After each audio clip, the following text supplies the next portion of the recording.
Mali ko la foni la libagaw nan kanubagaw an baw bɛɛ lajɛlen fo dante foli min na an wulila an deli ko la tuguni aw ka micro trottoir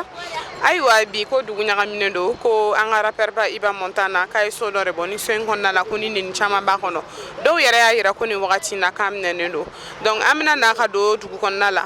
mɔgɔ hakilinata ye min ye u bɛn'o fɔ an ye so in kan donc o la dɔrɔn an b'a fɔ aw ye aw k'an suit tantôt. Ne balimakɛ a n'o la an b'a lɔ i tɔgɔ ni jamu duman ne tɔgɔ Ismaila Gilo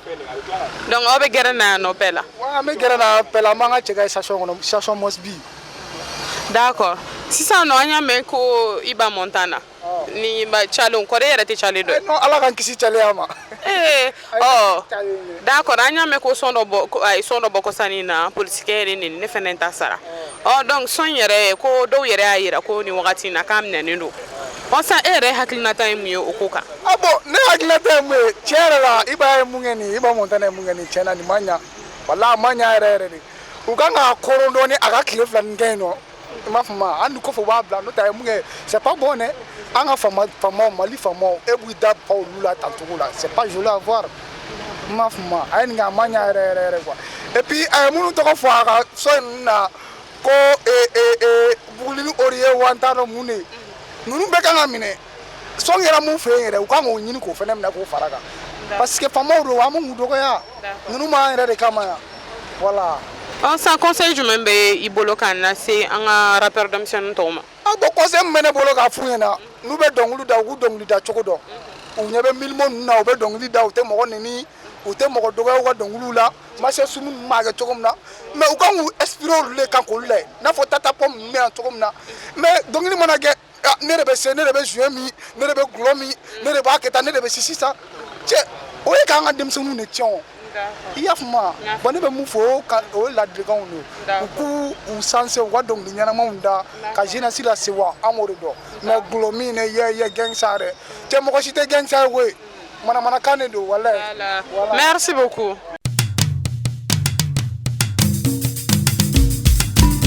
Ne balimakɛ a n'o la n b'a la ne balimamuso i tɔgɔ ni jamu duman Usman Jara d'accord question dɔ de b'an bolo bi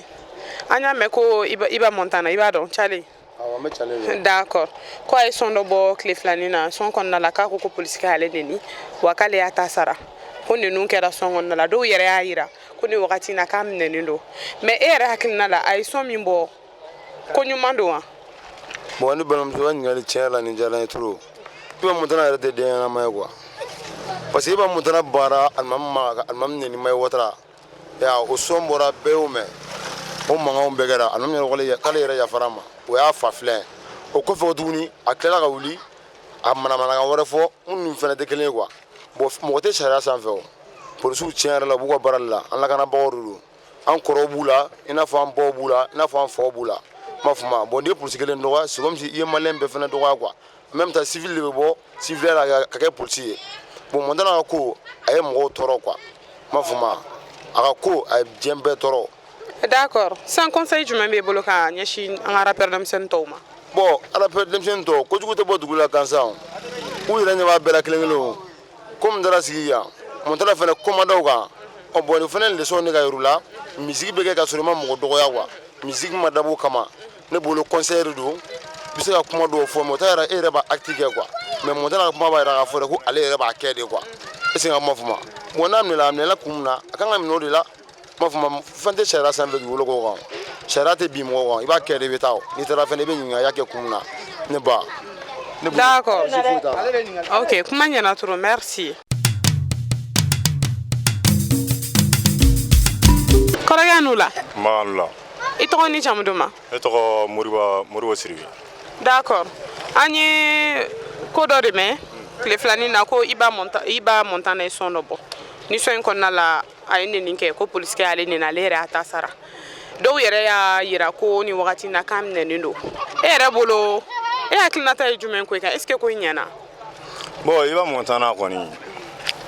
denmisɛnnin don bon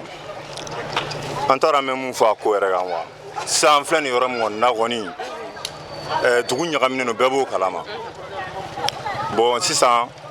an bɛ ka essayer de sa dugu bɛ ɲɛnabɔ cogo min na sisan an bɛ président dɛmɛ o de la pour que an ka jamana ka se ka basigi bon i b'a montana ne yɛrɛ ne dɔnkili lamɛn a ma diya ne yɛrɛ fiyewu parce que dɔnkili a bɛɛ nin de an ka tentigiw yɛrɛ de bɛ ka nin m'a ye ko polisi k'ale nin k'ale y'i ta sara bon ni nin kɛra sisan denmisɛnninw fana mana nin mɛn sisan denmisɛnninw fana ɲɛ bɛna don an ka tentigiw la de i m'a ye bon ne kɔni bɛ mun fɔ kɔni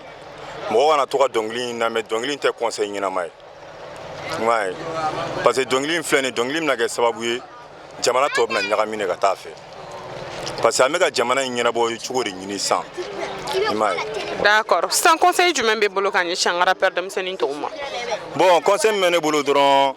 u k'a bila u kunkolo la denmisɛnnin fitininw de fana bɛ ka wuli sisan i m'a ye u ka dɔnkili da dɔnkili min bɛ mɔgɔw kunkolo développer quoi a kana kɛ dɔnkili jugumanba ye i m'a ye dɔnkili min bɛ denmisɛnninw bila sira ɲuman kan et fana u bɛ kalan kɛ cogo minnu na quoi an b'olu ko de ɲɛɲini sisan k'o dɔn u ka manamana dɔnkili da ninnu dabila. D'accord kuma ɲɛna merci beaucoup mon frère. kɔrɔkɛ n'u la. Awala. I tɔgɔ ni jamu duman. Suleiman Touré. D'accord ayiwa histoire ni dɔ de kumakan dɔw de ɲagaminen don dugu kɔnɔna la bi ko an ka rappeur Iba Montana wala k'a ye son dɔ bɔ ko polisikɛ y'ale neni k'ale y'a ta sara ko so in kɔnɔna bɛɛ ye neni donc dɔw yɛrɛ y'a yira ko nin wagati in na k'a datugulen don donc sisan nɔ e yɛrɛ hakilina ye jumɛn o ko kan. Bon vraiment Iba Montana a ye mun kɛ a ma ko ɲuman kɛ quoi ko juguba de kɛ donc u y'a minɛ jo b'a la a man ka bila yɛrɛ quoi ne mo a man ka bila yɛrɛ u ka baara d'a kan hali u b'a bila u k'a bila u ka mun d'a kan tisɛ ni ko bɛ kuma dɔrɔn kabako don quoi. D'accord sisan conseil jumɛn b'e bolo k'a ɲɛsin an ka rappeur denmisɛnnin tɔw ma. Bon rappeur denmisɛnnin tɔw mun kɛra Iba Montana la o yɛrɛ o réalité ka ban donc a tɛ tɛmɛ o kan quoi u fana k'u hakili sigi u ka baara kɛ sariya kan quoi o de ye ne fɛ. D'accord kuma ɲɛna merci beaucoup. ne balimakɛ n'u la. n b'a n'u la. tɔgɔ ni jamu duman. moi c'est Maïga Amidou. D'accord ayiwa kuma dɔw bɛ ka munumunu tile filanin na ko an ka rappeur ba in n'o ye Iba Montana ye k'a ye son dɔ bɔ ko polisikɛ y'ale neni k'ale y'a ta sara ko son in bɛɛ ye nenini ye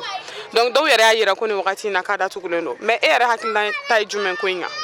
ne ma i ka question in faamu ka ɲɛ e ko ko polisikɛ yɛrɛ y'a neni a y'a ta sara wa donc polisikɛ y'ale neni fan jumɛn. ne fa ne y'o de mɛn. bon ne bɛ kuma kelen min fɔ Iba Montana ɲɛna ko bɛ dugu la a b'a kalama Burama tɛ yen Mbandaw de bɛ yen dans la vie il faut être discipliné dɔnkili yɛrɛ kun ye jumɛn ye ka mɔgɔw bilasira n'a fɔra i ka dɔnkili da e bɛ ka taa mɔgɔ minnu b'an lakana yɛrɛ e bɛ k'olu dɔgɔya k'olu neni o tɛ dɔnkili bilen o ye impolaya de ye o b'o tɛ tiɲɛ ye donc an bɛ kuma kelen de fɔ a ɲɛna sisan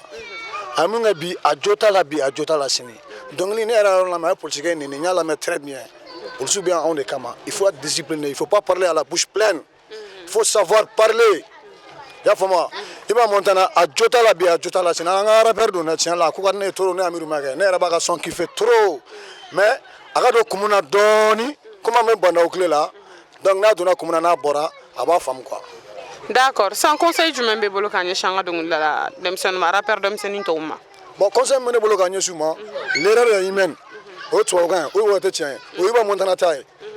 a tɔgɔ dɔ filɛ kɔnɔ nin ye o ye mɔgɔ caman minɛ ka t'u datugu u tɔgɔw ka ca an tɛ se k'u dɔn u k'u hakili t'u yɛrɛ la n'u bɛ dɔnkili da ko dɔnkili da dɔnkili b'an bilasira dɔnkili mun ka d'an ye an ka jouer an ka content u ka Ala ani kira kama u k'an ka faamaw to u ka n'u neni k'u dɔgɔya tiɲɛ yɛrɛ la o de bɛ ne bolo k'a fɔ u ye. D'accord kuma ɲɛna trop merci. ne b'a n'u la. Zan la. I tɔgɔ ni jamu duman. Ne tɔgɔ La Kaba Jikɔrɔni Para. D'accord son dɔ de bɛ ka tourner sisan dugu kɔnɔna la ko polisikɛ ni ne ta sara Iba Montana de ye son in da dɔw yɛrɛ ko nin wagati in na k'a minɛnen don mais e yɛrɛ hakilinata ye jumɛn ye son in kan. Ne yɛrɛ hakilinata nin na sɔni ma ɲi wa parce que an bangebaaw tilancɛ bɛɛ ye polisi ye n'u ye u b'u dahirimɛ de ɲini na fɛnɛ wa n'ale tilara ka na ni dɔnkili da cɛn na dɔnkili ma ɲi tiɲɛ yɛrɛ la an yɛrɛ b'a da a nɔfɛ dɛ an m'a fɛnkɛ a ka dɔnkili lamɛn kojugu mais sɔn a ma ɲɛ yɛrɛ de ne ba. D'accord. Conseil jumɛn bɛ bolo ka ɲɛsin an ka dɔnkilidala denmisɛnninw ma rappeur conseil min bɛ ne bolo k'a di an ka rappeur ma n'u bɛ dɔnkili da u ka nɛni bɔ dɔnkili kɔnɔna la n'u bɛ dɔnkili da u ka dɔnkili da ka ɲa walasa mɔgɔ an bangebaaw k'an sigi an fana k'u lamɛn ka ɲa wa o de y'an ka conseil ka d'u ma. D'accord, merci beaucoup ma chérie. Ne fa n'u la. An b'a somɔgɔw ne ba. Tɔɔrɔ se i tɔgɔ ni jamu duman. Ne tɔgɔ Fasara Sisoko. D'accord, an ka rappeur n'o ye Iba Montana ye. An ye ko dɔw ko nin wagati in na k'a minɛnen don k'a ye son dɔ de bɔ son in kɔnɔna la k'a ye faamaw neni. E yɛrɛ hakilinata ye jumɛn ko in kan? Fanga kun tɛ bɛɛ ka tile waati o. Fo k'a dɔn ni démocratie artiste yɛrɛ kɔrɔ ye ka mɔgɔw wajibi de ka mɔgɔw sɔn hakilina na. Mais ka fanga dɔgɔya ka fanga neni fanga kun tɛ fanga tiɲɛna o. Depuis démocratie nana an fɛ yan fanga ko banna yan. Parce que hali circulation na u b'i ba neni u b'i fa neni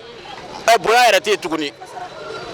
Est-ce que o ka ɲi? Fanga kɔni kun tɛ ni fanga sera ka na ka sariya la na bɛɛ ka fanga bato.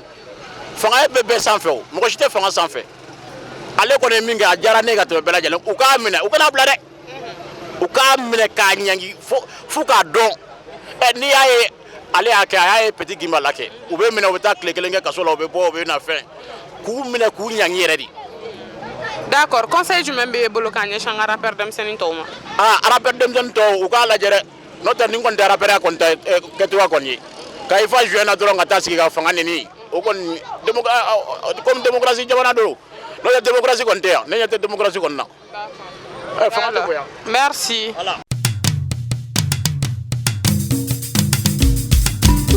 Ayiwa an filɛlibagaw an ye nin de sɔrɔ ka di aw ma bi donc o la dɔrɔn an b'a fɔ aw kan bɛ diɲɛ wagati wɛrɛ et restez connectés sur Mali Kunnafoni TV.